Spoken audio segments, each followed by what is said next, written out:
Welcome to our SRCC study channel. তো দেখো আমরা এই ভিডিওতে আলোচনা করব আজকে বেস্ট বুক লিস্ট।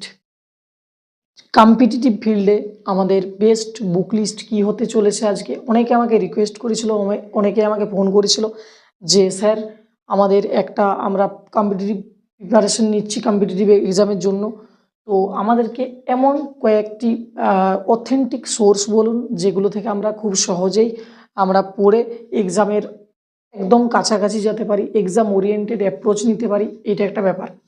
তো তাদের কথা মতো সেই অনুযায়ী আমি আজকে সিলেক্টিভ কিছু বই এনেছি যেগুলো খুবই তোমাদের হেল্পফুল হবে। আমি আগেই বলে দিই, এইটা বানাচ্ছি আমি, এই ভিডিওটা মূলত বিগিনার্স যে সমস্ত স্টুডেন্ট রয়েছে তাদের জন্য। কারণ কি, এই সমস্ত যে বইগুলো আমি এনেছি তোমাদের সামনে, এগুলো প্রায় বেশিরভাগই বেসিক লেভেলের রয়েছে। এটা হচ্ছে এক্সামের ভিত বা প্রিপারেশনের যে ভিত রয়েছে সেই ভিতটা গড়ার জন্য এই বইগুলো একদম সাফিসিয়েন্ট তোমাদের কাছে। তো দেখো, আমরা প্রথমেই জানি ম্যাথ। জানো সবাই যে ম্যাথ ছাড়া আজকাল দিনে গভর্নমেন্ট এক্সাম ক্র্যাক করা খুবই অসম্ভব ব্যাপার। তো সবার আগে আমরা ম্যাথ জানবো, যে ম্যাথ। তো এই ম্যাথ আমরা কোন বইটা রেখেছি, দেখা যায় কোন বইটা রেখেছি। দেখো, ফার্স্ট একদম বেসিক, একদম ভিত যদি তুমি গড়তে চাও তোমাকে লাগবে হচ্ছে সুবীর দাস ম্যাথ, ঠিক আছে। এইবার সুবীর দাসের পর কী লাগবে, আর.এস. আগরওয়াল। যদি তুমি সুবীর দাস একদম কাভার করে নিতে পারো তাহলে তোমার আর.এস. আগরওয়াল বইটা তুমি হাত দেবে, কিন্তু সুবীর দাস কিন্তু ফার্স্ট প্রিপারেশন যেমন থাকে, ফার্স্ট প্রেফারেন্স স্কেলে সুবীর দাস থাকতে হবে, তারপর আর.এস. আগরওয়াল যেমন থাকে। কিন্তু কখনোই সুবীর দাস প্র্যাকটিস বাদ দিয়ে তুমি আর.এস. আগরওয়ালে লাফ দিও না, এটা কিন্তু সুবীর দাসের থেকে একটু হাই লেভেল হয়ে যাবে। নেক্সট, রিজনিংয়ের ক্ষেত্রেও সেম টু সেম বই তোমরা ইউজ করবে, সুবীর দাস তারপর হচ্ছে আর.এস. আগরওয়াল।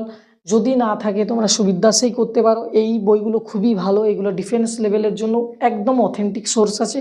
এগুলো যদি তুমি নিজে ভালোভাবে প্র্যাকটিস করো তাহলেও কিন্তু তুমি ক্র্যাক করতে পারবে অনায়াসে, ঠিক আছে। নেক্সট দেখো, জিকে নিয়ে একটা সবারই মনে দ্বিধাবোধ থাকে। জিকেটা যেহেতু অনেক ভাস্ট, তো একটা অথেন্টিক থিওরি বেস আমি বই বলছি, যেটা হচ্ছে কি তরুণ গোয়েল স্যারের একটা বই আছে এনসিইআরটি বেস্ট। এটা বেঙ্গলি ভার্সন এবং ইংলিশ ভার্সন দুটোতেই পাওয়া যায়।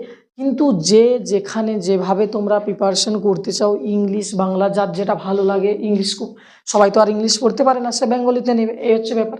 তো তরুণ গোয়েল স্যারের যে জিকে বইটা রয়েছে এটা হচ্ছে একদম অথেন্টিক আছে, থিওরি বেসড, খুব সুন্দর বই, পড়ে দেখতে পারো। নেক্সট হচ্ছে ইংলিশ হচ্ছে এসপি বক্সি। তাছাড়াও আরও রয়েছে পিকে দে সরকারের একটা বই আছে, তো আমি বলবো এসপি বক্সি তোমরা প্র্যাকটিস করতে পারো অল ওভার, ঠিক আছে। মোটামুটি এই বইগুলো হচ্ছে ব্যাপার। এবার অনেকের এই প্রশ্ন থাকে যে স্যার আমরা এই যে বই তো বলে দিলেন, তাহলে আমরা কি নিজে নিজেই বাড়িতে পড়ে নেবো? দেখো, নিজে নিজেই পড়া যায়, কিন্তু বর্তমান দিনে দাঁড়িয়ে আমি যদি আলোচনা করি তাহলে কি বলতো, গভর্নমেন্ট জব এখন আগের তুলনায় অনেকটা কম্পিটিশনের মধ্যে রয়েছে। অতএব আমি যে বইগুলো বলে দিলাম এবার তোমরা বাড়িতে প্র্যাকটিস করলেই যে তোমাদের এক্সাম ক্র্যাক হবে এমনটা কিন্তু নয়। কেউ হয়তো একদম বিগিনার্স রয়েছে এই ফিল্ডে, অতএব তার কাছে ম্যাথ ইংলিশ সবই নতুন। একটা আর্টসের ছেলে যদি এই ফিল্ডে আসতে চায় তাহলে কি করতে হবে, আমাদেরকে একটা একটা গাইড দরকার। যদি না গাইড থাকে কী হবে, সে চারদিকে এদিক ওদিক চারদিকে ঘুরতে থাকবে। এবারে কেউ যদি ম্যাথে অনার্স আছে, ম্যাথে মাস্টার ডিগ্রি করা আছে, সেই ব্যক্তির কি ম্যাথটা ইংলিশটা এগুলো একটু হয়তো প্রিপারেশনের বা সায়েন্সের যে সাবজেক্টগুলো হয় সেগুলোর ক্ষেত্রে সে ভালো একটা লেভেলের আছে, অতএব সেই জায়গাটায় মোটামুটি সার্ভাইভ করতে পারবে। কিন্তু একটা আর্টস ব্যাকগ্রাউন্ডের ছেলে কখনোই পারবে না। আমি এটাই বলার মানে এটাই যে তোমাদেরকে যে বিগিনার্স রয়েছে এই সব ফিল্ডে তারাকে কিন্তু সেলফ স্টাডির সাথে সাথে একটু গাইড নিয়ে চলতে হবে। আমার কথাটা আশা করি বুঝতে পেরেছো। এই ভিডিওতে এই পর্যন্তই, দেখা হচ্ছে নতুন কোনো একটা ভিডিওতে। চলো আজকে এই পর্যন্তই।